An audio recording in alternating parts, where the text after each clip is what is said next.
Hello students, welcome to the class of strength of material. Students, आपकी जो class है वो लगभग 1 महीने से नहीं हो पाई है किसी कारणवश। मेरी तबीयत भी सही नहीं थी, ठीक है, और कुछ मैं थोड़ा सा बिजी भी रहा हूँ लास्ट मंथ। तो अब यहाँ से दीपावली आने वाली है, दीपावली के बाद हम अपनी क्लासेस जो हैं वो कंटिन्यू रखेंगे, ठीक है। अच्छा, ये तो चलो पुरानी बातें हो गई, ठीक है। क्लासेस क्यों नहीं हो पाई, वो बिज़ी था मैं, वो पर्सनल चीज़ें हैं, बट यहाँ से आपकी क्लासेस जो हैं वो कंटिन्यू रहेंगे। तो स्टूडेंट, हम जो हमारा चैप्टर चल रहा था वो चल रहा था आपका ट्विस्टिंग मूवमेंट वाला, टॉर्शन ऑफ शाफ्ट चल रहा था।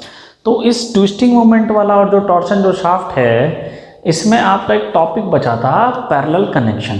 पहले हमने वो स्टडी करना है, पैरेलल कनेक्शन क्या होता है, कंडीशंस क्या होती हैं, और उसके बाद जो पैरेलल कनेक्शन होता है वो शाफ्ट जो होती हैं पैरेलल कनेक्शन में, जिसे कंपोजिट शाफ्ट भी कहते हैं, उनका टॉर्क हम कैसे कैलकुलेट करते हैं, ठीक है। तो यहाँ सबसे पहले हेडिंग डालेंगे parallel connection of shaft, parallel connection of shaft, ठीक है। ये जो बच्चों पैरेलल कनेक्शन होता है शाफ्ट का, इसको हम कंपोजिट शाफ्ट भी कहते हैं। क्या? कंपोजिट शाफ्ट, ठीक है।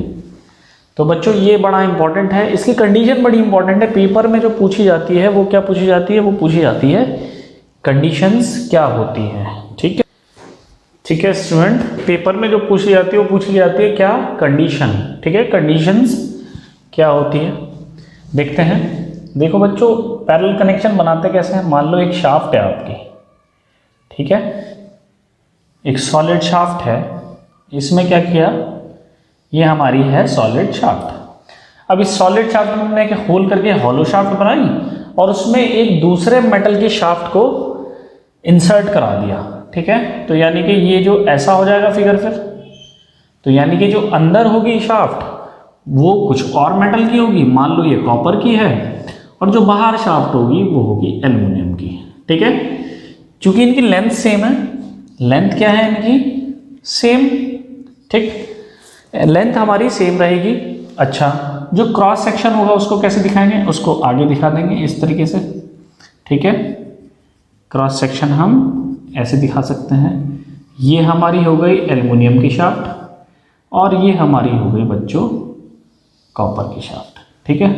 थोड़ा सा फिगर डिस्टॉर्ट हो गया है, कोई बात नहीं, ठीक कर लेते हैं। ये हो गई, ठीक है, ये हमारा क्रॉस सेक्शन हो गया, ठीक है। ये हमारी एल्युमिनियम की शाफ्ट हो गई और ये हमारी कॉपर की हो गई। तो बात समझने की ये है, अब हमने क्या किया, हमने एक फ्री एंड पे टॉर्क लगा दिया, ठीक, clockwise direction, right hand side से, राइट साइड से देखोगे तो आपको क्या दिखेगा, क्लॉकवाइज डायरेक्शन में एक टॉर्क दिखेगा जो फ्री एंड पे लगा हुआ है, ठीक। अच्छा, अब बच्चों समझने वाली बात यह है कि ये जो शाफ्ट है ये अलग अलग तो है नहीं, ये शाफ्ट एक साथ जुड़ी हुई हैं, कंपोजिट शाफ्ट्स, तभी हमने कहा है इसको। तो जब एक साथ ये जुड़ी हुई हैं तो जब इस पे टॉर्क लगेगा फ्री एंड पे, तो जो एंगल ऑफ ट्विस्ट होगा दोनों शाफ्ट के लिए वो क्या रहेगा, बराबर रहेगा, राइट, क्या रहेगा, बराबर रहेगा। सपोज यहाँ ये एक हमने एक रेफरेंस लेवल ले लिया, हमने एक टॉर्क लगाया, टॉर्क लगाने से ये घूमी, तो ये रेफरेंस जो लेवल है, ये लाइन जो है वो यहाँ पहुँच गई। ये एंगल कितना कवर किया, थीटा। तो ये जो थीटा है ये दोनों शाफ्ट के लिए बराबर है, इस शाफ्ट के लिए भी क्या है, थीटा, और बाहर वाली शाफ्ट के लिए भी थीटा है। तो यहाँ क्या कंडीशन हुई, यहाँ कंडीशन ये हुई पहली कि for parallel connection of shaft, इसको हम एक कंपोजिट शाफ्ट भी कहते हैं, उसमें फर्स्ट कंडीशन होगी जो एंगल ऑफ ट्विस्ट होगा, थीटा जो है, क्या है, angle of twist, angle of twist must B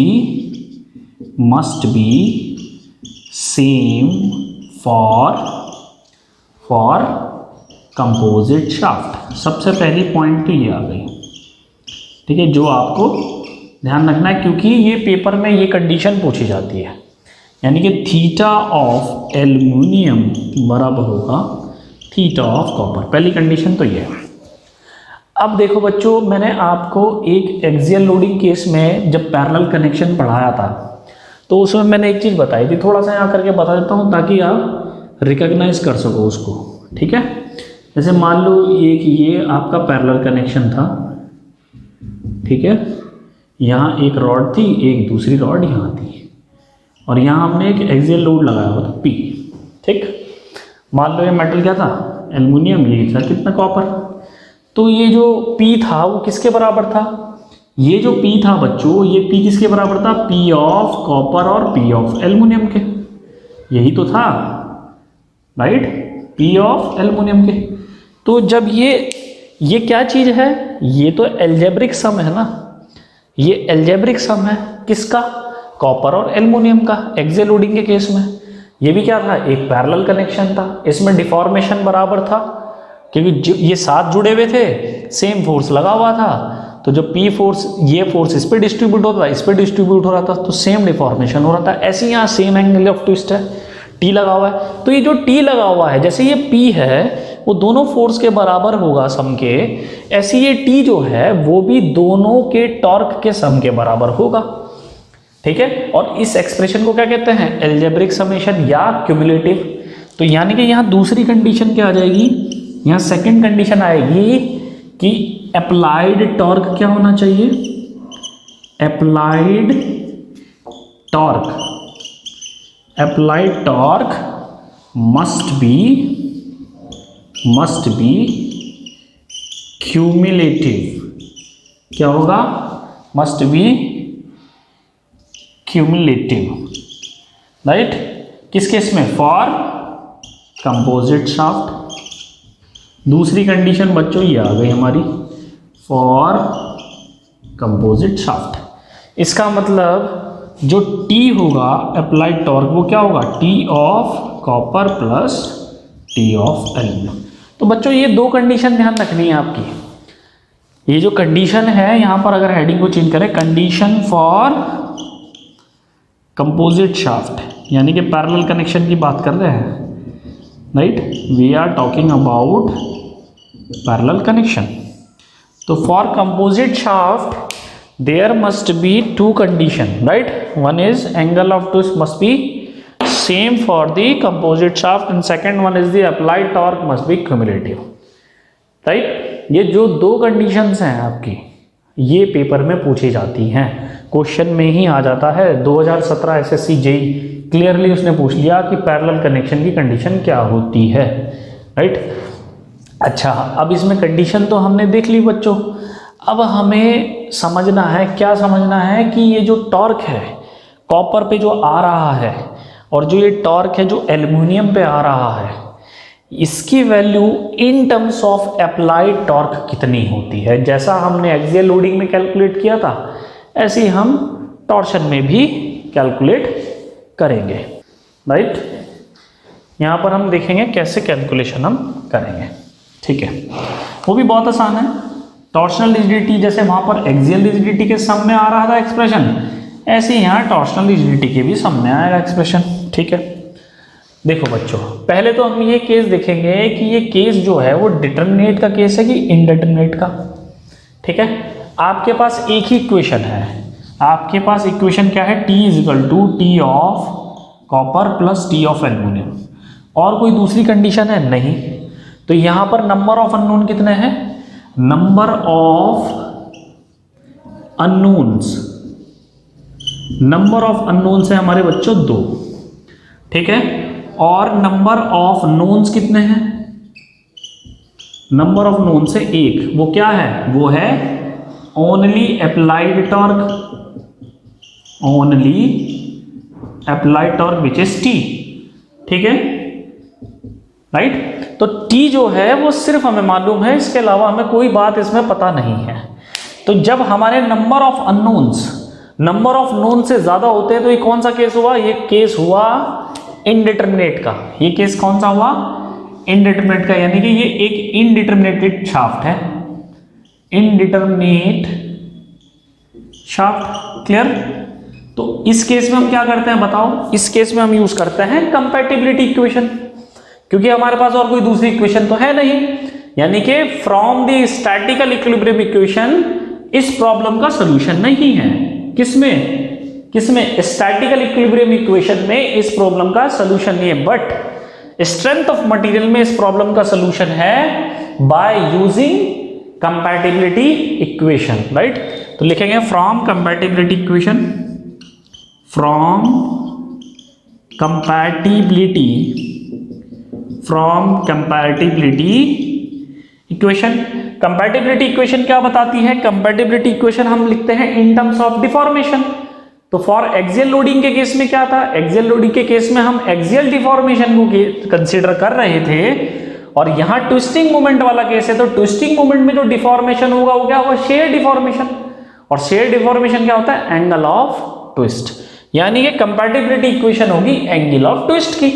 और फॉर पैरेलल कनेक्शन मैं आपको बता चुका हूं, ठीक है, वो क्या होगा कि वो सेम होते हैं। तो फ्रॉम कंपैटिबिलिटी इक्वेशन क्या होगा? Angle of twist must be same, यानी कि theta of aluminium equal to होगा theta of copper.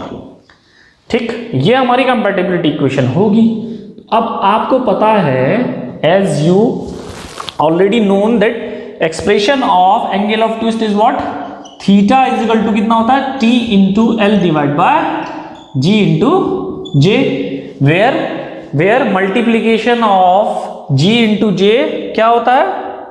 Multiplication of G into J is the torsional rigidity of the shaft. क्या होगा ये एक्सप्रेशन है torsional rigidity of shaft. Clear है? तो जिस किसी की भी हम बात करेंगे वो उसकी टॉर्शनल रिजिडिटी होगी। अगर कॉपर का प्रोडक्ट है तो कॉपर की होगी, एल्यूमिनियम का प्रोडक्ट है तो एल्यूमिनियम की होगी। क्लियर है? और यहां हमें सीधे सीधे क्लियरली दिख रहा है कि जो लेंथ है कॉपर की और एल्यूमिनियम की वो बराबर होगी। ठीक है, इस इक्वेशन को यूज करके एक दोनों के टॉर्क में हम एक रिलेशन बनाएंगे, उससे हम सॉल्व करेंगे। ये हमारी इक्वेशन 1 हो जाएगी स्टूडेंट्स। ये इक्वेशन क्या हो जाएगी हमारी? 1। ठीक है, अच्छा, थोड़ा सा रब करना होगा इसको जगह बनाने के लिए। अब एंगल ऑफ ट्विस्ट क्या है? सेम है। एंगल ऑफ ट्विस्ट सेम है तो थीटा ऑफ एल्यूमिनियम क्या होगा बताओ? थीटा ऑफ एल्यूमिनियम होगा T of aluminium into L of aluminium divide by G of aluminium divide by into J of aluminium बराबर थीटा ऑफ कॉपर क्या होगा? Theta of copper होगा T of copper into length of copper divide by G of copper into J of copper, right. अच्छा, ये हमें पहले से मालूम है कि जो लेंथ है कॉपर की और एल्यूमिनियम की वो बराबर है। ठीक है, तो ये तो कैंसिल आउट हो जाएगा, ये कैंसिल आउट हो गया। तो यहां से हम क्या कह सकते हैं? यहां से जो टी ऑफ एल्यूमिनियम होगा उसका एक्सप्रेशन क्या होगा? टी ऑफ कॉपर इंटू, ये एक्सप्रेशन ऊपर चले जाएगा, G of aluminium into J of aluminium divide by G of copper into J of copper. Clear है? ये हमारे पास एक इक्वेशन आ गई, हमने बोला इसे इक्वेशन नंबर 2, राइट। अब हमारे पास दो इक्वेशन है, इक्वेशन 1 एंड इक्वेशन 2, और हमारे पास अननोन कितने हैं? अननोन भी हमारे पास 2 हैं। इसका मतलब अब हम इस प्रॉब्लम को सॉल्व कर सकते हैं। ठीक है, तो हम पुट करेंगे equation number 2 in equation number 1। ठीक है, तो यहां लिखेंगे पुट इक्वेशन 2 इन इक्वेशन 1। तो टी ऑफ एल्यूमिनियम का जो एक्सप्रेशन है वो इसे यहां पर पुट करेंगे तो ये कितना हो जाएगा? T of copper plus T of aluminium कितना आया? T of copper into G of aluminium, J of aluminium divide by G of copper into J of copper, right. तो अब यहां से कॉपर क्या गए? कॉपर यहां पर से कॉमन ले लेंगे, कॉपर यहां से एक्सप्रेशन पूरा कॉमन आ जाएगा। ठीक है, तो टी ऑफ कॉपर यहां से हमने कॉमन ले लिया, कितना हो गया? ये वाली वैल्यू कहां आ जाएगी? यहां आ जाएगी, तो आ जाएगी G of copper into J of copper plus G of aluminium into J of aluminium divide by कितना आ जाएगा? यह जाएगा G of copper into J of copper equals कितना होगा? अप्लाइड टॉर्क के बराबर। तो टी ऑफ कॉपर यहां से हमने फाइंड आउट कर लिया। टी ऑफ कॉपर कितना हो जाएगा बच्चों? टी ऑफ कॉपर कितना आ जाएगा? T into G of copper into J of copper divide by G of copper into J of copper plus G of aluminium into J of aluminium. ये हमारा torque आ गया कॉपर का in terms of applied torque and model and torsional rigidity of both the shafts. अब इस expression को अगर आप ध्यान से देखेंगे तो जो ऊपर वाला टर्म है, जो न्यूमरेटर है आपका, उसमें अप्लाइड टॉर्क को छोड़ के ये क्या है, ये आपकी टॉर्शनल रिजिडिटी है कॉपर की, और नीचे क्या है, नीचे है algebraic summation of torsional rigidity of both the shafts. तो इस एक्सप्रेशन को हम कैसे लिख सकते हैं, इस एक्सप्रेशन को हम कैसे लिख सकते हैं कि अगर हमें कॉपर का टॉर्क निकालना है in case of composite shaft, तो we can write T of copper equals applied torque into torsional rigidity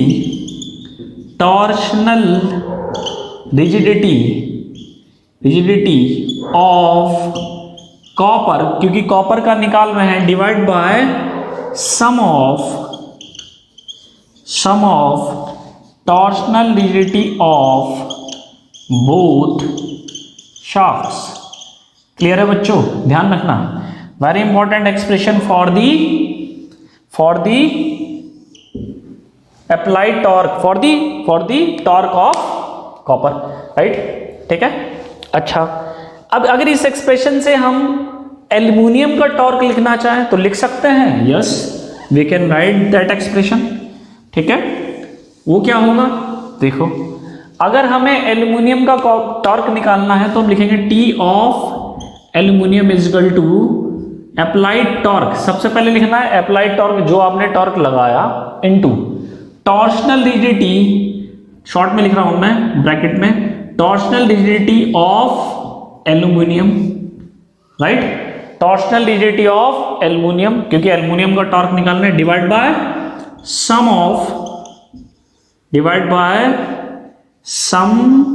of torsional rigidity of both shaft. Clear हो गया बच्चों, ध्यान रखेंगे, ठीक है। तो हमने दोनों टॉर्क निकाल लिए in terms of applied torque. Torsional rigidity हमें मालूम ही होती है, torsional rigidity is what, torsional rigidity is the product of shear modulus and polar moment of inertia, right? Torsional rigidity क्या होती है, it is the product of shear modulus and moment of polar moment of inertia, right? तो parallel connection में अगर आपको torque निकालने हैं different shaft के इन case of in terms of applied torque, तो आपको इस एक्सप्रेशन के थ्रू जाना होगा जो मैंने अभी आपको डिराइव कराया, राइट। अब हमारे पास नेक्स्ट है टॉपिक, देखो बच्चों, एक टॉपिक ऐसा बचा हुआ है इसमें जो इंपॉर्टेंट तो बहुत है, लेकिन वो इस चैप्टर का नहीं है, वो है प्रिंसिपल स्ट्रेसेस का। लेकिन वो आपके जो नोट्स हैं, जो आपके पीडीएफ नोट्स हैं, उस पीडीएफ नोट्स में वो टॉपिक दिया हुआ है। तो थोड़ा सा हम इंट्रोडक्शन की बात करेंगे उसकी, उसमें जो इंपॉर्टेंट पॉइंट है वो मैं आपको समझा देता हूँ, क्योंकि वो पेपर के पॉइंट ऑफ व्यू से बहुत इंपॉर्टेंट है, एग्जाम में पूछा जाता है, ठीक है। लेकिन वो टॉपिक यहाँ का नहीं है, वो टॉपिक प्रिंसिपल स्ट्रेसेस का है, राइट। और वो भी थ्योरीज ऑफ फेलियर पढ़ाने के बाद, जब हम थ्योरीज ऑफ फेलियर पढ़ लेते हैं तब हमें वो टॉपिक समझ में आता है, ठीक है। लेकिन उसके कुछ इंपॉर्टेंट पॉइंट्स हैं वो हम डिस्कस कर लेते हैं, very very very important points, right. तो यहाँ हेडिंग डालेंगे फॉर, हेडिंग क्या डालेंगे, फॉर नहीं, हेडिंग डालेंगे कंबाइंड लोडिंग, यहां पर हम लिखेंगे कंबाइंड लोडिंग। टॉपिक बड़ा इंपॉर्टेंट है from the machine design point of view, right. Topic बड़ा इंपॉर्टेंट है, लेकिन यहां पर मैं इस टॉपिक को डिटेल में नहीं पढ़ा सकता क्योंकि टॉपिक प्रिंसिपल स्ट्रेसेस का है। तो कंबाइंड लोडिंग में बेसिकली हम जो कंबाइंड लोडिंग का केस देख रहे हैं उसमें सिर्फ ट्विस्टिंग मोमेंट और बेंडिंग मोमेंट का इफेक्ट देखेंगे, only twisting moment and bending moment, right. Only twisting moment and bending moment. क्या है ये केस कंबाइंड लोडिंग का? एक शाफ्ट है। अब आप सोचोगे सर ने शाफ्ट ही क्यों लिया, क्योंकि यहाँ तो बेंडिंग मोमेंट भी लग रहा है। तो बच्चों वहाँ ट्विस्टिंग मोमेंट भी है, तो अगर ट्विस्टिंग मोमेंट कहीं आ जाता है तो हम शाफ्ट को ही कंसिडर करते हैं। बेटर है कि हम बेंडिंग मोमेंट भी शाफ्ट पे दिखाएं, क्योंकि ट्विस्टिंग मोमेंट जल्दी शाफ्ट पे दिखाते हैं। तो मान लो एक शाफ्ट है, ठीक है। इस शाफ्ट में मैंने एक टॉर्क लगाया, applied torque T। Right hand side से देखेंगे तो हमें एक क्लॉकवाइज टॉर्क मिलेगा, जिसका साइन कन्वेंशन के अकॉर्डिंग साइन होता है नेगेटिव, ठीक है। अच्छा, अब हमने क्या किया, इसी एंड पे, ये फ्री एंड है मेरा, ये फिक्स्ड एंड है, इसी एंड पे हमने एक मूवमेंट भी लगा दिया M। तो ये केस बन गया कंबाइंड लोडिंग का बच्चों। ये केस किसका बना? ये केस बन गया कंबाइंड लोडिंग का। अच्छा, पहले हम अलग अलग देख लेते हैं, इसमें, इनमें और दूसरों में फर्क क्या है, क्यों हम पढ़ रहे हैं कंबाइंड का। तो पहले इंडिविजुअल केस देख लेते हैं।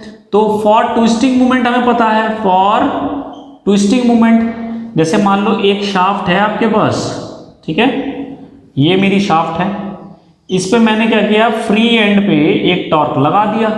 तो इस केस में जो शेयर स्ट्रेस होगी, जिसे हम टॉर्शनल स्ट्रेस कहते हैं, जो मैं पढ़ा चुका हूं आपको, इस केस में टॉर्शनल स्ट्रेस क्या होगी, इस केस में torsional stress tau equal to होती है 16T बाय पाई डी की cube, where D is the diameter of the shaft, right. और अगर खाली बेंडिंग मूवमेंट हो, फॉर बेंडिंग मूवमेंट, ठीक है, तो बेंडिंग मूवमेंट के केस में क्या होगा, एक शाफ्ट है, ठीक है, उस शाफ्ट पे आपने क्या किया, एक बेंडिंग मोमेंट लगा दिया। ये बेंडिंग मोमेंट कौन सा है, हॉगिंग, नीचे को लग रहा है। तो इस केस में जो बेंडिंग स्ट्रेस होगी बच्चों, वो क्या होती है, इस केस में जो बेंडिंग स्ट्रेस होगी उसको हम जब कैलकुलेट करेंगे, ये आता है sigma is equal to 32M divide by pi D की क्यूब, राइट। अच्छा, लेकिन जब ये इंडिविजुअल है, ओनली ट्विस्टिंग मोमेंट जब रहेगा फ्री एंड पे, तभी तो ये एक्सप्रेशन है, या सिर्फ बेंडिंग मोमेंट हो फ्री एंड पे तभी एक्सप्रेशन है। लेकिन अगर दोनों एक साथ लग जाए, जैसा इस केस में, तो उस केस में बच्चों ये एक्सप्रेशन यूज नहीं हो सकते, क्योंकि ये एक्सप्रेशन आता ही नहीं है। तो जब कभी भी कंबाइंड लोडिंग का केस होगा तो हमें जाना पड़ेगा थ्योरीज ऑफ फेलियर के अकॉर्डिंग, हमें जाना पड़ेगा थ्योरीज ऑफ फेलियर और प्रिंसिपल स्ट्रेसेस के अकॉर्डिंग। अगर आपको प्रिंसिपल स्ट्रेसेस मालूम नहीं होगी तो थ्योरीज ऑफ फेलियर का कोई पर्पस नहीं है। सीक्वेंस है, बताऊंगा धीरे धीरे कैसे चलते हैं, प्रिंसिपल स्ट्रेसेस क्यों कैलकुलेट होती हैं, उसके बाद डिजाइन कैसे करते हैं। अभी आपको इंडिविजुअल चैप्टर पढ़ने हैं, उसके बाद फिर मैं कंबाइंड केसेस पढ़ाऊंगा आपको, ठीक है। तो यहां पर दोनों कंबाइंड लगे हुए हैं, तो जब दोनों कंबाइंड लगे हुए हैं तो यहां पर इक्विवेलेंट इफेक्ट देखना होता है, टॉर्क का और मूवमेंट का क्या कंबाइंड इफेक्ट आ रहा है शाफ्ट के फ्री एंड पे, उसके अकॉर्डिंग हम शाफ्ट को डिजाइन करते हैं। तो जैसा कि यहां बेंडिंग मूवमेंट लगा हुआ है, ऐसे फिर एक इक्विवेलेंट बेंडिंग मूवमेंट भी हो सकता है, और जैसा कि यहां टॉर्क लगा हुआ है तो ऐसे ही इक्विवेलेंट ट्विस्टिंग मूवमेंट भी हो सकता है। तो जब कभी भी ये दोनों हो, सिर्फ ये दोनों हो, तीसरी चीज नहीं, यहां पर एक एक्सियल लोड भी हो सकता था P, पर वो नहीं ले रहा हूं मैं, वो केस मैं कंसीडर नहीं कर रहा हूं बिल्कुल भी, ठीक है। तो यहां पर सबसे पहले देखेंगे, यहां इस केस में जो कंबाइंड लोडिंग का केस है बच्चों, इस केस में हमने देखना पड़ेगा, दो केस बनेंगे। तो पहला बनेगा क्या, पहला बनेगा फॉर इक्विवेलेंट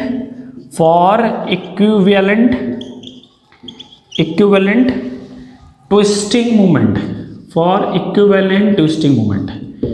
इस केस में देखो बच्चों क्या होता है, अगर हम सिर्फ twisting movement, equivalent twisting movement को कंसीडर करें तो जो शेयर स्ट्रेस होगी टॉर्शनल, वो होती है बच्चों 16TE divide by pi D की क्यूब। इस केस में 16TE divide by pi D, actually ये आती है मैक्सिमम शेयर स्ट्रेस थ्योरी से, इसलिए मैं बता रहा हूं थ्योरीज ऑफ फेलियर का रोल है, ये expression maximum shear stress theory से आता है, ठीक है। वो उसमें नहीं जाना, वो मैं पढ़ाऊंगा ऑलरेडी आपको, जो मैं पढ़ा रहा हूं उसको समझना, सिर्फ कुछ नहीं है। अब ये TE क्या है, TE है इक्विवेलेंट ट्विस्टिंग मोमेंट। TE क्या है, ये है इक्विवेलेंट ट्विस्टिंग मोमेंट, क्लियर। अब बच्चों इसका एक एक्सप्रेशन होता है, वो आपको ध्यान रखना, वो ही पेपर में पूछा जाता है, राइट। जो इसका एक्सप्रेशन मैं आपको अब लिखवाऊंगा वो ही पेपर में पूछा जाता है। टी का जो एक्सप्रेशन है बच्चों वो होता है square root of T square plus M square. ये आपको ध्यान रखना है, very very very very very very very important, ठीक है, कई बार पेपर में पूछा गया है, ठीक है, वेरी वेरी इंपॉर्टेंट। अच्छा, एक सेकंड केस इसमें बनता है, सेकंड केस बनता है for equivalent bending moment, for equivalent bending moment, ठीक है। अब ये जो एक्सप्रेशन आ रहा है ये आएगा, देखो अब बेंडिंग मोमेंट की बात कर रहे हैं तो बेंडिंग का क्या नेचर होता है, या तो टेंसाइल होता है या तो कॉम्प्रेसिव होता है, यानी कि इसका मतलब ये नॉर्मल स्ट्रेस है, तो नॉर्मल स्ट्रेस को ऐसे दिखाएंगे। तो ये जो आता है ये आता है एक्सप्रेशन 32 ME आता है डिवाइड बाय पाई डी के क्यूब। ME क्या है, ME है equivalent bending moment, equivalent bending moment, clear है। तो अब बच्चों बात समझने की यह है कि इक्विवेलेंट बेंडिंग मोमेंट जो है उसका एक्सप्रेशन क्या है, उसका एक्सप्रेशन है half of m plus under root of m square plus T square. ये एक्सप्रेशन होता है इक्विवेलेंट बेंडिंग मोमेंट का। तो ये भी पूछ लिया जाता है, ये भी बड़ा इंपॉर्टेंट है। अच्छा, ये कहाँ से आता है, ये आता है फ्रॉम प्रिंसिपल स्ट्रेस थ्योरी, क्योंकि थ्योरीज ऑफ फेलियर तो आपने पढ़ा नहीं है। इसको हम निकालते हैं प्रिंसिपल स्ट्रेस थ्योरी से और इसको निकालते हैं शेयर स्ट्रेस थ्योरी। ये एक्सप्रेशन जो आता है उस शेयर स्ट्रेस थ्योरी से आता है। ये किससे आता है, शेयर स्ट्रेस थ्योरी से, ठीक है। और ये जो एक्सप्रेशन आता है वो आता है प्रिंसिपल स्ट्रेस थ्योरी से। तो दोनों थ्योरी अलग अलग हैं, ठीक है। तो इसीलिए आप थ्योरीज ऑफ फेलियर तो आपने पढ़ी नहीं है, तो इसीलिए आपको मैं ये डिटेल में नहीं बता सकता, लेकिन मैं ये जरूर बता सकता हूं कि आपको जो एक्सप्रेशन ध्यान रखना है वो ये है। इस टॉपिक को पढ़ाने का मकसद सिर्फ इतना है, आपको ये दो एक्सप्रेशन ध्यान रखना है, यही पेपर में पूछे जाते हैं, ठीक है। ठीक है बच्चों, ध्यान रखना, ये कंबाइंड लोडिंग के केस में आपको इक्विवेलेंट ट्विस्टिंग मोमेंट और इक्विवेलेंट बेंडिंग मोमेंट निकालना आना चाहिए, राइट। अच्छा, इस पे क्वेश्चन कैसे पूछा जाता है, देखो क्वेश्चन इस पे ऐसे पूछा था, गेट में भी पूछा गया है, एसएससी जेई में भी पूछा गया है, आने वाले एग्जाम में भी पूछा जाएगा, ठीक है। तो इसको करना कैसे है, देखो क्वेश्चन में क्या दिया होता है, जो गेट में है, गेट में जो क्वेश्चन आया है, ईयर तो मुझे याद नहीं रहते, क्वेश्चन जरूर याद रहता है, ईयर मुझे याद नहीं है, ठीक है। तो गेट का क्वेश्चन है, अब फिर मैं बताऊंगा ये कहाँ कहाँ आया है, ईयर मुझे मालूम नहीं। तो इस क्वेश्चन में क्या है, इस क्वेश्चन में गिवन है आपको कि जो टी है, ये जो टॉर्क लगा हुआ है, ये दे रखा है 3 किलो न्यूटन मीटर, ठीक है। और जो बेंडिंग मोमेंट है वो दे रखा है 4 किलो न्यूटन मीटर, ठीक है। पूछा क्या है क्वेश्चन में, क्वेश्चन में पूछा है फाइंड, क्वेश्चन में पूछा है find first equivalent twisting moment, equivalent twisting moment, ठीक है। और दूसरा पूछा है इक्विवेलेंट बेंडिंग मोमेंट, ठीक है। और क्या पूछ सकता है इसमें, पूछ सकता है, अभी तक पूछा नहीं है, ठीक है। थर्ड पूछ सकता है टॉर्शनल स्ट्रेसेस कैलकुलेट करो, टॉर्शनल स्ट्रेसेस क्या होगी इसमें, टॉर्शनल स्ट्रेस कब, व्हेन स्मॉल डी जो है वो आपको रखा है 20 mm, ठीक है। यही पूछेगा टॉर्शनल स्ट्रेसेस, बेंडिंग स्ट्रेसेस नहीं पूछेगा, क्योंकि शाफ्ट है तो शाफ्ट में रोल जो होता है वो ट्विस्टिंग मूवमेंट का ज़्यादा होता है, ना कि बेंडिंग मूवमेंट का, ठीक है। तो 1 बाय 1 देखो कैसे कैलकुलेट करते हैं, ठीक है। सबसे पहले हम ट्विस्टिंग मूवमेंट निकालेंगे। फर्स्ट केस में ट्विस्टिंग मूवमेंट टी बराबर क्या होता है, अभी मैंने आपको फॉर्मूला लिखवाया, T square plus M square.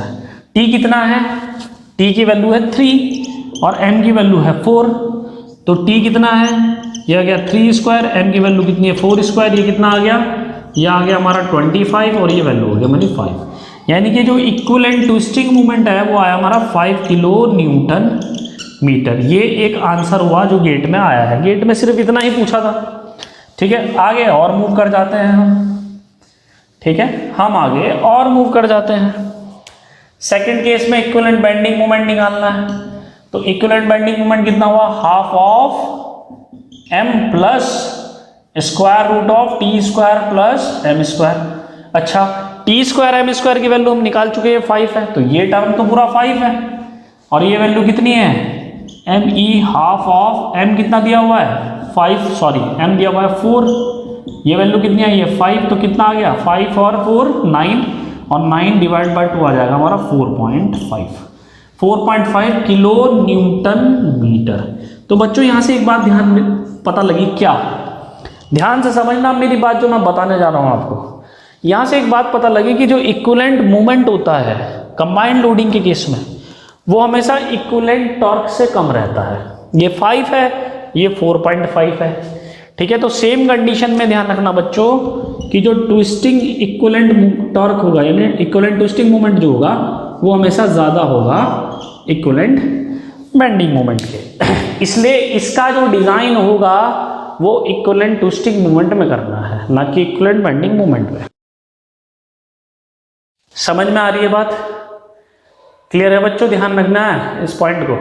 अच्छा, वैसे तो जनरली शेयर स्ट्रेस थ्योरी में ही डिजाइन करते हैं। अच्छा, अब यहाँ पर ट्विस्टिंग स्ट्रेसेस पूछी है, क्या पूछा है, थर्ड केस में ट्विस्टिंग स्ट्रेस क्या होगी, तो ट्विस्टिंग स्ट्रेस यानी कि टॉर्शनल स्ट्रेस कितनी है 16 TE divide by pi D की क्यूब, राइट। तो टॉ कितना है 16, TE कितना आया 5 डिवाइड बाय पाई सेम रख दो, डी कितना है 20 mm इसकी क्यूब। क्लियर है, यूनिट कैसे बैलेंस करें, ये 5 किलो न्यूटन था, किलो से हमें 10 की पावर 3, और मीटर को फिर हम 10 की पावर 3 करेंगे, तब ये अब यूनिट बैलेंस हुई है, तो ये स्ट्रेस आ जाएगी मेगा पास्कल में जितनी भी आएगी। ये कितना आ जाएगा बच्चों नीचे, 2 की क्यूब कितना होगा 8, और 0 की क्यूब कितना होगा 1000, यानी कि 10 की क्यूब। क्लियर है, ठीक है। तो 10 की क्यूब से 10 की क्यूब कैंसिल हो जाएगा, ये कितना हो जाएगा 8 दूनी 16, ठीक है। ये कितना हो जाएगा 2 पंजे 10, तो ये जो वैल्यू है बच्चों ये आ जाएगी आपकी 10 इंटू 10 की पावर 3 डिवाइड बाय पाई, इतने मेगा पास्कल। ये जो स्ट्रेस होगी बच्चों वो आ जाएगी आपकी इतने मेगा पास्कल। क्लियर है, जो भी वैल्यू आएगी, पाई की वैल्यू कितनी होती है 3.14, जो भी वैल्यू आ जाएगी, ये कितना, अगर मैं इसको 3 मान लूँ तो 3 पॉइंट समथिंग यानी कि इतनी आ जाएगी, 300 के आसपास आएगी जो भी आएगी, ठीक है, कैलकुलेट कर लेना। तो इस टाइप के क्वेश्चन पूछे जाते हैं इक्विवेलेंट ट्विस्टिंग मोमेंट पे और इक्विवेलेंट बेंडिंग मोमेंट पे, जब हम बात करते हैं whenever we are talking about the combined loading case. Clear है, this one the last topic of your PDF notes, PDF जो आपको नोट्स दिए जाते हैं, ठीक है। तो बच्चों आई थिंक जो ये चैप्टर है टॉर्शनल स्ट्रेसेस वाला वो लगभग आपका कंप्लीट हो चुका है, इसमें कोई टॉपिक ऐसा नहीं है जो लेफ्ट है, ठीक है। तो लगभग हमने सारे टॉपिक क्लियर कर लिए हैं, ठीक। अभी जो पीछे आपकी क्लासेस नहीं हो पाए उसका मेकअप हम कर लेंगे, कंटिन्यू क्लासेस जो होंगी आपकी आगे वहाँ हम उनका मेकअप कर लेंगे, तो don't worry about the strength of material classes, right. तो अब इसमें हम अब क्या करेंगे, अब हमारा जो नेक्स्ट चैप्टर होगा बच्चों, ठीक है, वो हम स्टडी करेंगे कि जो बेंडिंग मोमेंट होता है बीम्स के ऊपर, उसकी वजह से शेयर स्ट्रेसेस क्या जनरेट होती है बीम पे। अभी तक तो हमने बेंडिंग मोमेंट की वजह से बेंडिंग स्ट्रेसेस को देखा है, अब हम बेंडिंग मोमेंट की वजह से शेयर स्ट्रेसेस देखेंगे क्या क्रिएट होती है बीम के ऊपर और उनको कैसे ओवरकम किया जाता है। तो नेक्स्ट टॉपिक जो नेक्स्ट चैप्टर होगा हमारा वो होगा shear stresses on beams, right. तो आई होप आपको ये सारी चीज़ें क्लियर हुई जो मैंने आज पढ़ाई। तो स्टूडेंट्स ये सब हम कॉन्सेप्ट्स देख चुके हैं, अब कुछ न्यूमेरिकल देखते हैं जो इम्पोर्टेंट है आपके एग्ज़ाम के पॉइंट ऑफ व्यू से, राइट। न्यूमेरिकल प्रैक्टिस करना बड़ा ज़रूरी है स्ट्रेंथ ऑफ मटेरियल वाले कोर्स में। अगर न्यूमेरिकल प्रैक्टिस नहीं होगी तो चीज़ें समझ में नहीं आएंगी, ठीक है। अभी जो मैं क्वेश्चन आपको बताने जा रहा हूँ वो इंजीनियरिंग सर्विसेज का क्वेश्चन है, लेकिन आपसे हो जाएगा। जो कॉन्सेप्ट्स मैंने आपको बताया है वही सब इसमें अप्लाई होने हैं। तो बच्चों क्वेश्चन क्या है, एक स्टेप्ड शाफ्ट है इस तरीके की, राइट। एक मेरी स्टेप्ड शाफ्ट है, इसका डायामीटर सब गिवन है हमें। इस तरह की एक स्टेप्ड शाफ्ट है, ठीक है। इसका डाया हमें गिवन है, इसका डाया गिवन है 80 mm और इसका डाया है 40 mm। एक्चुअली थोड़ा छोटा बन गया, थोड़ा इससे बड़ा रहना चाहिए था 40 mm, राइट। गिवन क्या है? गिवन जो है आपको वो है शेयर मॉडुलस गिवन है 80 गीगापास्कल, राइट। दोनों शाफ्ट जो है उसकी लेंथ सेम है, वो है 500 mm। ये जो भी लेंथ है ये भी है आपकी 500 mm, ठीक। फ्री एंड पे इस क्वेश्चन में जो टॉर्क है वो गिवन है। टॉर्क क्या है? वो है 40 किलो न्यूटन मीटर, राइट। और मिड एंड पे गिवन है 60 किलो न्यूटन मीटर। पूछा क्या है? पूछा है find first part, draw twisting moment diagram, draw twisting moment diagram, ठीक है। देखेंगे कैसे बनता है, बहुत इजी है। मैक्सिमम शेयर स्ट्रेस पूछी है, maximum shear stress in mega pascal. और थर्ड पूछा है आपको कि जो थीटा है आपका एंगल ऑफ ट्विस्ट वो कितना है आपका एंगल ऑफ ट्विस्ट पूछा है एट दी फ्री एंड, ये आपको पूछा है। तो क्वेश्चन में क्या क्या पूछा है? Draw twisting moment diagram, second part है maximum shear stress in mega pascal, and third part is angle of twist at the free end. Free end पे एंगल ऑफ ट्विस्ट क्या रहेगा? मैक्सिमम, ठीक है। तो बेसिकली इस क्वेश्चन में वो टोटल एंगल ऑफ ट्विस्ट पूछना चाह रहा है, क्योंकि फ्री एंड पे अगर एंगल ऑफ ट्विस्ट पूछा है तो हमेशा फिक्स्ड एंड के रिस्पेक्ट में हम निकालते हैं। लास्ट जो क्लासेस हुई हैं मैंने उसमें बहुत अच्छे से समझाया है कि जो एंगल ऑफ ट्विस्ट होगा वो हमेशा क्या होगा? फिक्स्ड एंड के रिस्पेक्ट में होगा, ठीक है। पॉइंट अगर हम इसको दे दें, ये पॉइंट ए हो गया, ये बी और लास्ट वन है सी, राइट। तो बेसिकली इसमें पूछा क्या है? Angle of twist. Free end पे पूछा क्या है? पूछा है angle of twist C. Free end C क्या है? सी जो है फ्री एंड है विद रिस्पेक्ट टू ए। तो पूछा क्या है? पूछा है theta C with respect to A, right. बहुत इजी क्वेश्चन है, स्टेप बाय स्टेप चलेंगे। पहले ट्विस्टिंग मोमेंट डायग्राम को ड्रॉ करेंगे, देखेंगे what is the process to draw the twisting moment diagram, ठीक है। मेथड ऑफ सेक्शन अप्लाई करेंगे फ्री एंड पे सबसे पहले, ठीक है। एक सेक्शन लेंगे, यहां पर आपको शाफ्ट कितनी दिख रही है? 2। हमारे पास शाफ्ट जो हैं वो 2 शाफ्ट हैं, राइट। तो एक सेक्शन हमें लेना पड़ेगा सेकंड शाफ्ट पे और एक सेक्शन लेना पड़ेगा हमें फर्स्ट शाफ्ट पे। तो सेक्शन ले लेते हैं हम, पहले सेक्शन लेंगे। सेक्शन क्या लेते हैं? राइट साइड से लेंगे। तो किस पे सेक्शन लिया है? सेकंड शाफ्ट पे। तो किसका टॉर्क बताएगा? सेकंड शाफ्ट का। तो सेकंड शाफ्ट पे जब हम देखेंगे राइट हैंड साइड से तो मुझे सिर्फ एक टॉर्क दिखाई दे रहा है, वो भी क्लॉकवाइज। कितना? 40 किलो न्यूटन मीटर, राइट। तो टॉर्क जो होगा, टॉर्क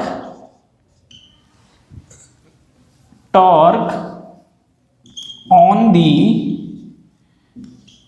सेकेंड शाफ्ट कितना होगा? ये हम कह सकते हैं कि शाफ्ट कौन सी है? बी और सी, यानी कि टॉर्क जो होगा T2 वो हो जाएगा -40 किलो न्यूटन मीटर, तो माइनस क्यों आया है? क्योंकि टॉर्क जो है 40 kilo newton metre right hand side से क्या है, क्लॉकवाइज। तो clockwise as a sign convention हम क्या लेते हैं, नेगेटिव। ठीक है, टॉर्क हमने निकाल लिया सेकंड शाफ्ट पे। अब हमारी दो ही शाफ्ट हैं, तो हमारा जो नेक्स्ट सेक्शन होगा वो किस पे होगा, वो होगा शाफ्ट 1 पे, राइट। अब शाफ्ट 1 पे हम राइट हैंड साइड से देखेंगे तो हमें कितने टॉर्क दिखाई दे रहे हैं। राइट हैंड साइड से जब हम शाफ्ट 1 पे सेक्शन लेंगे तो हमें सिर्फ 2 टॉर्क दिख रहे हैं। एक टॉर्क है 60 किलो न्यूटन मीटर और दूसरा टॉर्क है 40 kilo newton metre. But right hand side से 60 kilo newton metre anti clockwise है, तो ये क्या है, ये क्या लिया जाएगा, टेकन एज पॉजिटिव। और 40 किलो न्यूटन मीटर टॉर्क क्या है, क्लॉकवाइज, तो ये क्या लिया जाएगा, ये लिया जाएगा नेगेटिव।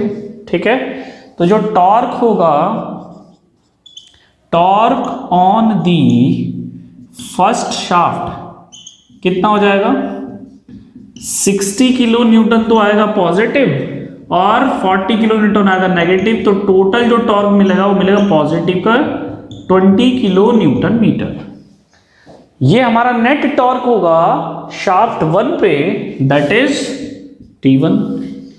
तो T1 हमने फाइंड कर लिया, T2 हमने फाइंड कर लिया। तो जब T1 और T2 हमारे पास आ गया तब हम इसका ट्विस्टिंग मोमेंट डायग्राम बहुत इजीली ड्रॉ कर सकते हैं। उसका क्या प्रोसीजर होगा, बहुत सिंपल है, देखते हैं। जैसे हमने एक्सियल लोड डायग्राम बनाया था ऐसे ही ट्विस्टिंग मोमेंट डायग्राम नहीं बनता है। ठीक है, हम क्या करेंगे, एक हॉरिजॉन्टल लाइन को ड्रॉ करेंगे, शाफ्ट की बेसिक लाइन को रेफरेंस मान के, ये मेरी हॉरिजॉन्टल लाइन है, राइट।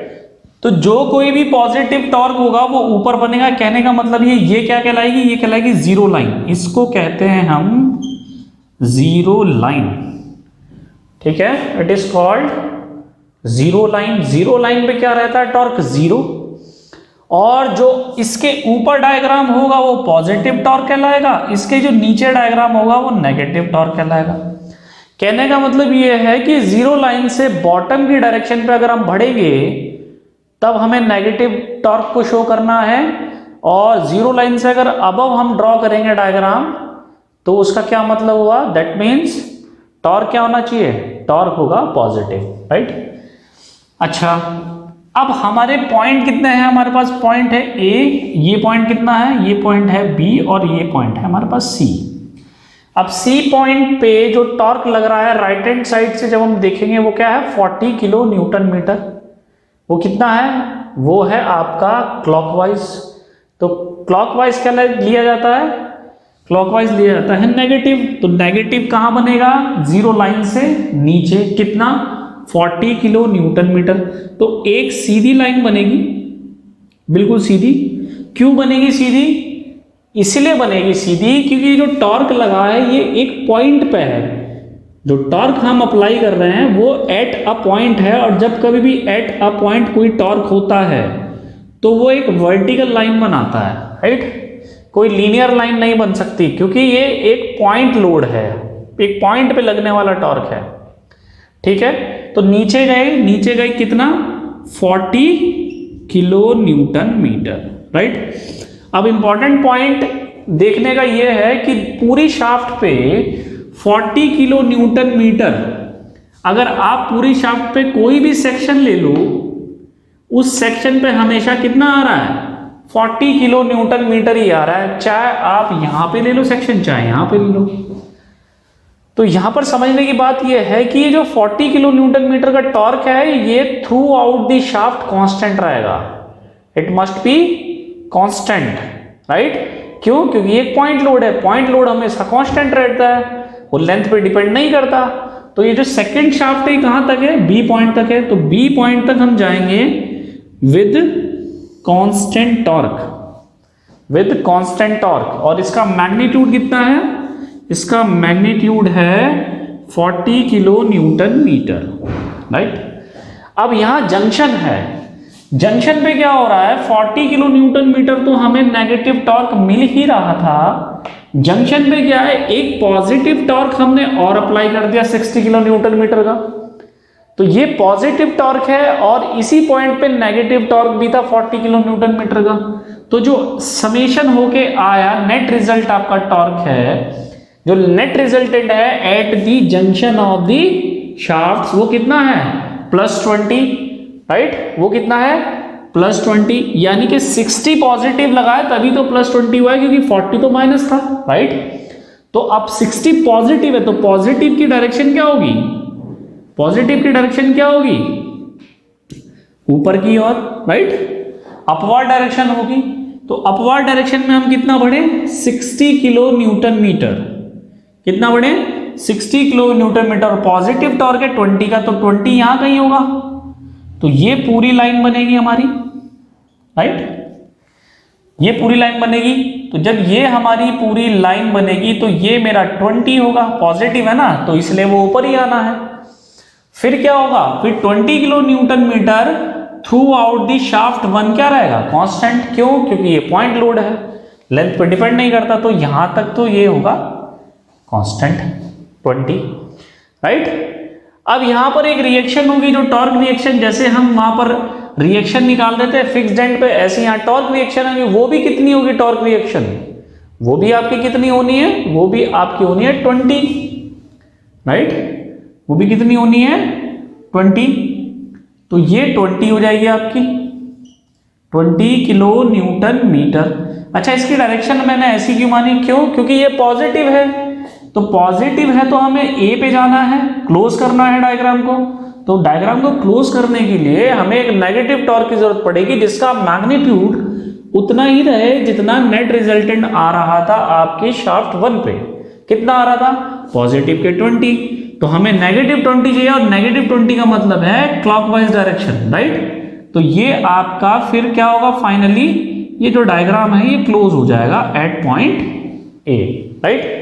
तो ये आपका ट्विस्टिंग मूवमेंट डायग्राम हुआ, ये ट्विस्टिंग मूवमेंट डायग्राम हुआ। शाफ्ट 1 पे आपका पॉजिटिव के टॉर्क है 20 का, और शाफ्ट 1 पे है, सॉरी, शाफ्ट 1 पे आपका पॉजिटिव 20 टॉर्क है, और शाफ्ट 2 पे नेगेटिव 40 किलो न्यूटन मीटर का टॉर्क है, राइट।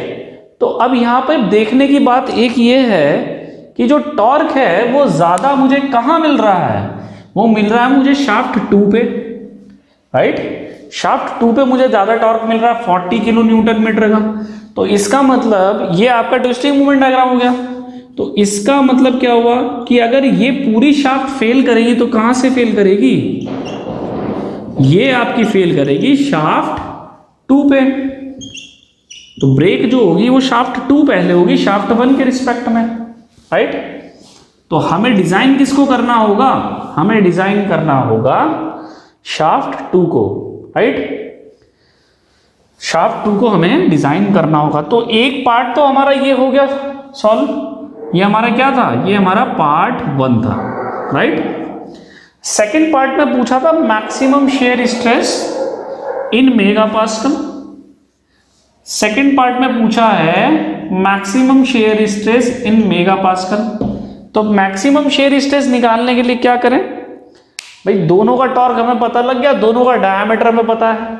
अच्छा, मैं शाफ्ट 1 पे कैलकुलेट नहीं करूंगा, I will not calculate on shaft 1। क्यों, because diameter of shaft 1 is more. जब डायामीटर शाफ्ट 1 का ज्यादा है तो क्या इस पे स्ट्रेसेस ज्यादा हो सकती है, नो, इस पे स्ट्रेस ज्यादा होंगी नहीं, और ऑब्वियसली इस पे टॉर्क भी कम आ रहा है, डायामीटर भी ज्यादा है, तो ये तो फेल नहीं होगा। तो मैंने इसे चेक ही नहीं करना है, मैं चेक करूंगा सीधे शाफ्ट 2 को, क्योंकि उसका डाया भी कम है और टॉर्क भी ज्यादा आ रहा है, राइट। तो मैक्सिमम शेयर स्ट्रेस किस शाफ्ट पे होगी, maximum shear stress will be on shaft 2। कितनी होगी कैलकुलेट कर लेते हैं। As we know the expression of shaft is 16t upon pi D के क्यूब। एक्सप्रेशन क्या है हमारा, 16t divide by pi D cube, right. T कौन सा हो जाएगा इस केस में, टी हो जाएगा शाफ्ट 2 का, यानी कि T2। हम शेयर स्ट्रेस निकाल रहे हैं मैक्सिमम किस पे आ रही है, शाफ्ट 2 पे, तो निकालेंगे τ2, राइट। तो ये कितना हो जाएगा D2 हमें गिवन है 40 mm, राइट। तो शाफ्ट 2 पे जो हम शेयर स्ट्रेस निकाल लेंगे वो जाएगा 16 इंटू, इस पे कितना आ रहा था 40। अच्छा, इसमें नेगेटिव साइन नहीं लेंगे क्योंकि वो तो उसकी डायरेक्शन को शो कर रहा है, राइट। हमें सिर्फ और सिर्फ मैग्नीट्यूड से मतलब है, ठीक है। तो 16 इंटू 40, राइट। मैंने आपको बताया था क्लासेस में कि जब भी शेयर स्ट्रेस निकालेंगे या स्ट्रेस को कैलकुलेट करेंगे तो फोर्स किस में होना चाहिए, फोर्स होना चाहिए न्यूटन में, राइट, और डायमेंशन होनी चाहिए mm में। तो यहां तो किलो न्यूटन है तो 10 की पावर 3 और आ जाएगा, राइट, और मीटर को mm में चेंज करेंगे तो एक 10 की पावर 3 और आएगा, राइट। डिवाइड कितना हो जाएगा पाई इंटू d2 कितना गिवन है 40 mm, d2 कितना है हमें 40, तो 40 की कितना हो जाएगा क्यूब। क्लियर है। तो ये एक पावर तो यहां से कैंसिल आउट हो जाएगी, तो टोटल जो टाउ है आपका सेकेंड शाफ्ट पे वो आ जाएगा 16 इंटू 10 की power 6 divide by 40 square into pi. इतने मेगा पास्कल आपकी शेयर स्ट्रेस होगी जो मैक्सिमम होगी, राइट। इसको आप पूरा कैलकुलेट भी कर सकते हैं कि कितनी आएगी, करके बता देता हूं मैं।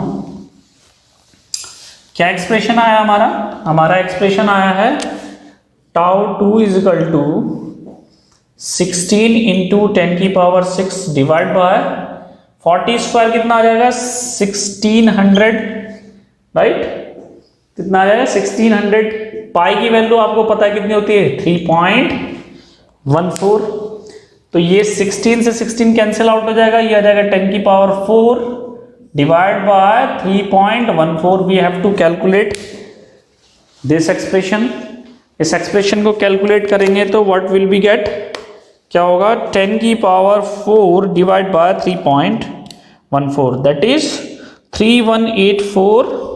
ये कितनी आ रही है 3184.71, 3184.71 इतने मेगा पास्कल, राइट। बहुत ज़्यादा है, ये स्ट्रेस जो है बहुत ज़्यादा आ रही है 3184.71। एक्चुअली डेटा कुछ ऐसा इसमें गिवन है उसकी वजह से आ रही है। ये जो टॉर्क है ये बहुत ज़्यादा लगा हुआ है, टॉर्क जो है ये बहुत ज़्यादा लगा हुआ है, इस वजह से इतनी वैल्यू आ रही है। क्लियर है, ठीक है। नेक्स्ट मूव करते हैं। नेक्स्ट थर्ड पार्ट में पूछा था angle of twist at the free and. Third part में पूछा था angle of twist, angle of twist at the free and. तो एंगल ऑफ ट्विस्ट का फॉर्मूला हम जानते हैं क्या होता है, हमें बेसिकली सी का पूछा है विद रिस्पेक्ट टू ए, तो सी का पूछा है विद रिस्पेक्ट टू ए कितना हो जाएगा theta of B with respect to A plus theta of C with respect to B, यही तो होगा। क्लियर है, ठीक है। Theta of B with respect to A क्या होगा, किस पे आ रहा है B with respect to shaft 1 पे, यानी कि इसे हम थीटा 1 भी कह सकते हैं। तो थीटा 1 कितना होगा T1 L1 G1 और J1। क्लियर है, क्लियर है, ठीक है। T1 कितना आया था हमारा 20 निकाला था हमने पॉजिटिव का। यहां पर साइन का ध्यान रखना है, ठीक है, यहां पर साइन का ध्यान रखना है। I have already told you that कि ये जो थीटा एंगल ऑफ ट्विस्ट का जो एक्सप्रेशन होता है उसमें हम साइन को नहीं, मतलब साइन को नहीं छोड़ते हैं, वो बड़ा इंपॉर्टेंट होता है, ठीक है। तो T1 कितना है पॉजिटिव के 20 किलो न्यूटन मीटर था, तो इसको हमने फिर mm में चेंज किया, राइट।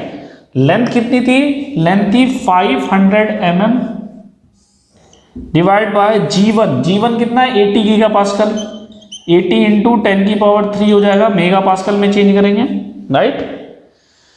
क्लियर है, अच्छा। और J1 कितना है, ये पोलर मोमेंट ऑफ इनर्शिया होता है। पोलर मोमेंट ऑफ इनर्शिया कितना रहता है, ये वैल्यू रहती है पाई d की पावर 4 डिवाइड बाय 32, यही तो रहता है, ठीक है। इस एक्सप्रेशन को सॉल्व करेंगे, इस एक्सप्रेशन को सॉल्व करके आपको थीटा 1 मिल जाएगा। कि थीटा 1 हमारा कितना है। ठीक है, थीटा 1 वैल्यू कितनी आएगी हमारी, ये रखेंगे 23 और कितना हो जाएगा 2, कैंसिल आउट कर लेते हैं कुछ यहाँ पे, 10 की पावर 3 से 10 की पावर 3 कैंसिल आउट हो जाएगा, राइट। ये 4 कैंसिल हो जाएगा, तो ये वैल्यू बचेगी 500 इंटू 10 की पावर 3 डिवाइड बाय कितना रहेगा, ये वैल्यू आ जाएगी 4 और 32 भी ऊपर चले जाएगा, ये वैल्यू आ जाएगी 3.14 और d की पावर 4, d कितना दिया हुआ है 80 mm, d कितना है 80 mm यानी कि 80 की पावर 4। इसको हम कैलकुलेट कर लेंगे, इसको हम कैलकुलेट करेंगे कैसे, 500 इंटू 10 की power 3 into 32 divide by 4 divide by 3.14 और डिवाइड बाय 80 की पावर 4।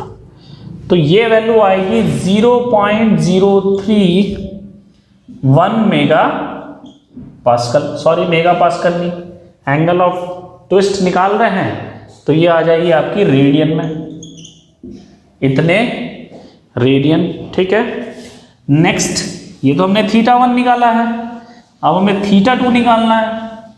तो theta C with respect to B का मतलब क्या होगा, थीटा 2। थीटा 2 कितना है, एंटी क्लॉकवाइज मिल रहा है टॉर्क, तो माइनस, तो ये कितना आ जाएगा T2 L2 G2 और J2। T2 कितना है, T2 है -40 इंटू 10 की पावर 3 इंटू 10 की पावर 3। L2 कितना है 500, L2 है 500। G2 कितना है 80 गीगा पास्कल, 80 इंटू 10 की पावर 3। J2 कितना आ जाएगा, J2 कितना होता है हमारा, ये हो जाएगा 32 ऊपर चले जाएगा, ये वैल्यू हो जाएगी 3.14 और D1 कितना हुआ है, D2 कितना दे रखा है 40 की पावर 4। ठीक है, इस एक्सप्रेशन को आप कैलकुलेट कर लो, इसकी वैल्यू क्या आएगी, राइट। ये आ जाएगा आपका 2 टाइम्स, ठीक है, ये 10 की पावर 3 से 10 की पावर 3 कैंसिल आउट हो जाएगा। इसको आपको कैलकुलेट करना होगा 32 into 500 into 1000, right, divide by 2 divide by 3.14 and divide by 40 की पावर 4। तो ये वैल्यू आएगी 0.99 radian with negative sign, with negative sign. एक बार और कैलकुलेट कर लेते हैं, 500 into 1000 into 32, right, divide by 2 divide by 3.14 divide by 40 की पावर 4। ठीक है, ये आएगी नेगेटिव के 0.99 रेडियन। तो जो टोटल थीटा पूछा था हमसे, यानी कि theta of C with respect to A कितना आ जाएगा, ये वैल्यू आई है पॉजिटिव के 0.31, ये वैल्यू कितनी आएगी नेगेटिव के 0.99, राइट। तो ये वैल्यू आ जाएगी 0. ये वैल्यू आएगी 0.99 माइनस 0.031। ठीक है, तो ये आ जाएगी नेगेटिव 0.959 रेडियन, राइट। ये टोटल आपका थीटा आ जाएगा जो आपका फ्री एंड पे होगा, राइट, जो आपका फ्री एंड पे होगा। ठीक है, पोलर मोमेंट ऑफ इनर्शिया होता है, डायमीटर 40 है, बहुत ज़्यादा आ रहा है। ज़्यादा इसलिए आ रहा है क्योंकि टॉर्क बहुत ज़्यादा है और डायमीटर कम है। डायमीटर कम है और टॉर्क ज़्यादा होने की वजह से ये वैल्यू बहुत ज़्यादा आ रही है, राइट।